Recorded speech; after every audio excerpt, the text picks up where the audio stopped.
இந்த வீடியோவில் செமையான ஒரு ஹாலிவுட் படத்தோட வந்திருக்கேன். படத்தோட பேர் வந்து ஏலியன் ரொமுலஸ். இந்த போன வருடம், அதாவது 2024 வருடம் வந்து இந்த படம் வந்து ரிலீஸ் ஆகிருக்கு. ரொம்ப அற்புதமான ஒரு படமாக வந்து இருந்துச்சு. நான் வந்து இந்த படத்தை பார்க்கும்போது எனக்கு அப்படி தான் வந்து தோணுச்சு. அந்த கண்டென்ட்டுமே வந்து நார்மலாக எல்லா ஏலியன் படங்கள்லேயும் இருக்கிற கண்டென்ட் மாதிரி தான் இந்த கண்டென்ட்டும். ஆனால் படத்தை பார்க்குறப்போ வந்து என்னமோ ஒரு புதுமையான ஒரு படம் பார்க்குற மாதிரி ஒரு ஃபீலை வந்து இந்த படம் வந்து கொடுத்துச்சு.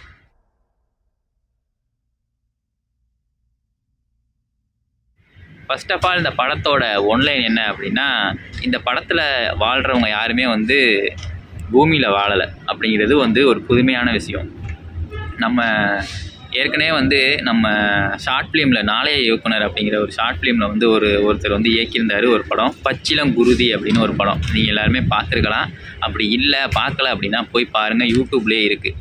கிட்டத்தட்ட அந்த படம் மாதிரி தான் இந்த படமும். அந்த படத்தில் வந்து எப்படி சொல்லியிருப்பாங்க அப்படின்னா, அவங்கெல்லாம் வந்து மனிதர்கள் மாதிரியே காட்டுவாங்க. கடைசியாக தான் வந்து அவங்கெல்லாம் ஏலியன்ஸ் அப்படிங்கிற மாதிரி தெரியும். அவங்களுக்கு ரத்தம் வரும்போது மட்டும்தான் அந்த ரத்தம் வந்து பச்சை கலரில் வரும். அப்போ தான் தெரியும் அவங்கெல்லாம் ஏலியன்ஸு, மனிதர்கள் கிடையாது அப்படிங்கிற மாதிரி ஒரு ஷார்ட் ஃபிலிம். ரொம்ப நல்லாயிருக்கும் அந்த ஷார்ட் ஃபிலிமு. அதே மாதிரி தான் கிட்டத்தட்ட இந்த படமும். இந்த படத்தில் வாழ்கிறவங்க யாருமே வந்து பூமியில் வாழ்கிறவங்க கிடையாது. இவங்க எல்லாருமே வந்து சனி, அந்த கோள், சாட்டன் கோள் இருக்குல்ல, அந்த கோளில் வாழ்கிறவங்க. அவங்களுக்கு வந்து அந்த இடமே வந்து ரொம்ப இருட்டாகவே இருக்கும் எப்போதுமே.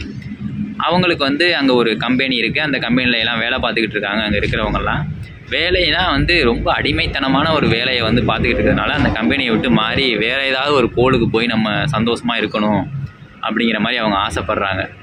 அப்போ கோட்டா முடிஞ்சதால நான் இப்போ இங்கேருந்து போகலாம். ரைட், எங்கே போகணும்? இவாகா. அது சுயமாக இயங்கக்கூடிய ஒரு சிஸ்டம், பூமி மாதிரியே இருக்கும்.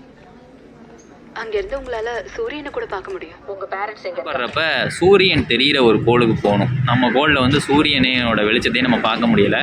நம்ம சூரியன் தெரிகிற ஒரு கோளுக்கு போகணும் அப்படின்னு அங்கே இருக்கிறவங்க எல்லாருமே வந்து ஆசைப்பட்றாங்க.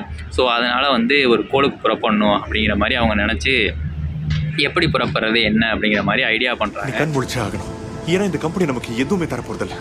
அப்போ வந்து ஒரு கட்டத்தில் ஹீரோவுக்கு வந்து ஒரு சிக்னல் வருது ஒரு ஸ்பேஸ் ஷிப்லேருந்து.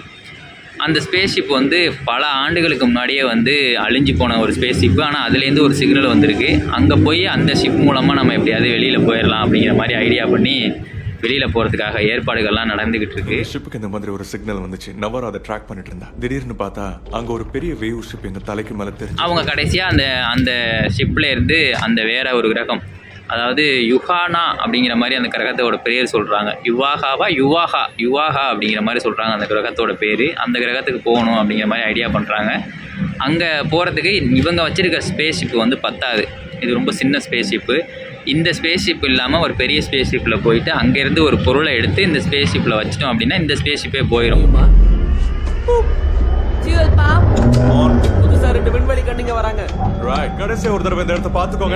அந்த ஸ்பேஸ் ஷிப்லேருந்து சில விஷயங்களை எடுக்கிறதுக்காக அங்கே பிளான் பண்ணி போகிறாங்க. அங்கே போகிற இடத்துல ஏலியன்ஸ்கள் வந்து தென்படுது.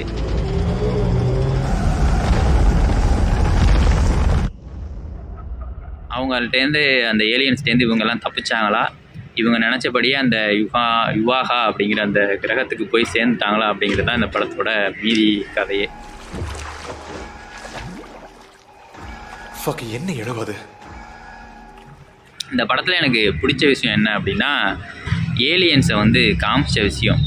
ஏலியன்ஸ்னால் நம்ம நார்மலாக வந்து ஒரு பொம்மை மாதிரி பச்சை கலர்லையோ இல்லை கண்ணுகள்லாம் அவ்வளோ பெருசில் வச்சுக்கிட்டு இப்படி தானே காமிப்போம். இதில் வந்து ஏலியன்ஸை வந்து ஒரு க்ரீச்சர் அப்படிங்கிற மாதிரி காமிச்சிருக்காங்க. சின்ன சின்ன பூச்சிகள் மாதிரி காமிச்சிருக்காங்க. கடைசியாக ஒரு ஏலியன் வரும். அதுக்கு மட்டும் மனுஷன் மாதிரி கிட்டத்தட்ட உயரமாக நீளமாக இருக்கும், கண்ணுகள்லாம் பெருசாக இருக்கும். பட் ஆனால் அது பச்சை கலரில் இருக்காது, மனுஷன் மாதிரியே இருக்கும். தோல் உரிச்ச கோழி மாதிரி இருக்கும் அப்படின்னு சொல்லுவோம்ல, அந்த மாரி இருக்கும். அந்த கண்டிஷனில் இருக்கும். கழுத்துலாம் நீளமாக ஒரு மாதிரியாக இருக்கும்.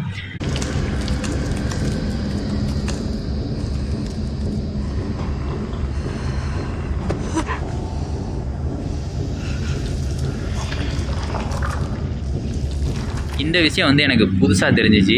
அதே மாதிரி அந்த சனி கிரகத்தை காமிக்கிறப்ப அந்த சனி கிரகத்தில் வந்து ஒரு வளையம் இருக்கும்ல, அந்த வளையங்கள் காமிக்கிறது, இந்த மாதிரி விஷயங்கள்லாம் அந்த காமிச்சது வந்து ரொம்ப ரொம்ப ரொம்ப நேச்சுரலாக தெரிஞ்ச மாதிரி இருந்துச்சு.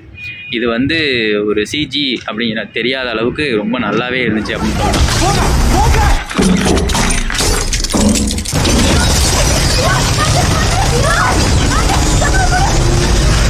படத்தோட மியூசிக்கு, படம் வந்து 1 மணி நேரம் 40 நிமிஷம் தான். அது ஓடின வேகம், இது எல்லாமே வந்து எனக்கு படத்தில் ப்ளஸ்ஸாக தெரிஞ்சிச்சு. படமும் ரொம்ப நல்லா இருந்துச்சு. போர் அடிச்சு அப்படின்லாம் சொல்கிறதுக்கு இல்லை, நல்லா தான் இருந்துச்சு. யாருமே தெரிஞ்ச முகங்கள் கிடையாது அந்த படத்தில். எனக்கு தெரிஞ்சு நான் அவங்கள எல்லாம் இதுக்கு முன்னாடி நான் பார்த்ததில்ல, அந்த வேறு ஒரு படங்களில் பார்க்கல. எல்லாருமே சிறு வயசு ஆட்களாக வந்து இருந்தாங்க. படம் பார்க்குறதுக்குமே நல்லா தான் இருந்துச்சு.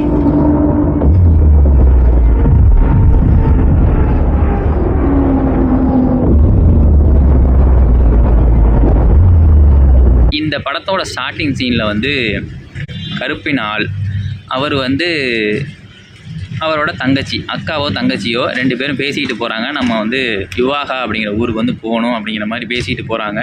அவங்க போய் அவங்க கம்பெனியில் கேட்குறாங்க, என்னோடய பெர்மிட் வந்து முடிஞ்சிருச்சு, என்னோடய கான்ட்ராக்ட் முடிஞ்சிருச்சு, நான் வெளியில் போய் தங்கலான்னு முடிவு பண்ணிட்டேன், அதனால் நான் வேறு ஒரு கோளுக்கு போகிறேன், இதோட எனக்கு இங்கே வேலையை முடிச்சுட்டு என்னை வேறு இடத்துக்காக அனுப்பி விட்ருங்க அப்படின்னு மறுபடியும் அவங்க அங்கே வேலை இடத்துல பார்க்குறவங்க சொல்கிறாங்க, நீங்கள் 6 வருஷம் தான் வேலை பார்த்துருக்கீங்க, இன்னும் 12 வருஷம் நீங்கள் வேலை பார்க்கணும் அப்படின்னு. என்னோடய கான்ட்ராக்டே 6 வருஷம் தானே அப்படின்னு சொல்லும்போது, இல்லை இப்போ மறுபடியும் மாற்றியாச்சு அப்படிங்கிற மாதிரி சொல்கிறாங்க. சொல்கிற மாதிரி உங்களோட கான்ட்ராக்ட் இன்னும் முடியலை. ஒர்க்கர் ஷார்ட்டேஜ்னால உங்களை நாங்கள் மைன்ஸ்க்கு ட்ரான்ஸ்ஃபர் இதில் எப்படி ஒரு விஷயத்த சொல்லியிருப்பாங்க அப்படின்னா, ஒரு சிந்தட்டிக் அப்படிங்கிற மாதிரி ஒரு மனுஷனை உருவாக்கியிருப்பாங்க. அதாவது ரோபோட். அது அந்த ரோபோட் மூலியமாக அந்த ஸ்பேஸ்ஷிப்பில் வந்து கைரேகையெல்லாம் வச்சு போனால் இது வந்து யார் வச்சது என்னன்னு தெரியாது அப்படிங்கிறதுக்காக அதை மாதிரி வச்சு போயிட்டுருப்பாங்க. அந்த மாதிரி விஷயங்கள்லாம் ரொம்ப நமக்கு வந்து புரிகிற மாதிரி அதை சொல்லினது வந்து ரொம்ப நல்ல விஷயமா இருந்துச்சு. சில பேர் வந்து படம் எடுத்து சொல்லுவாங்க, ஆனால் வந்து புரியாது. இது வந்து நமக்கு ஒரு ஆங்கில படமாக இருந்தாலும் நமக்கு வந்து புரிகிறது வந்து இதுக்கு வந்து படத்தில் வந்து மிகப்பெரிய ஒரு ப்ளஸ்ஸாக இருந்துச்சு.